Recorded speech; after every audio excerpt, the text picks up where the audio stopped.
How to turn on or turn off emails from Google Play Store app. Hello guys, so in this video I'm going to show you how to enable or disable emails from Play Store. All what you have to do is simple.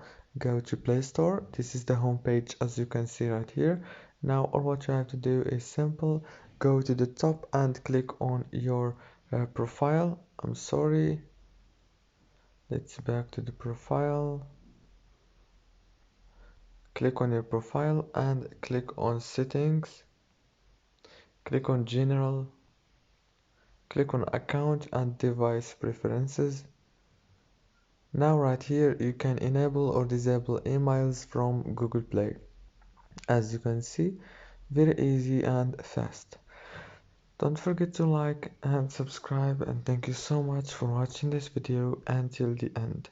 See you later and thank you so much.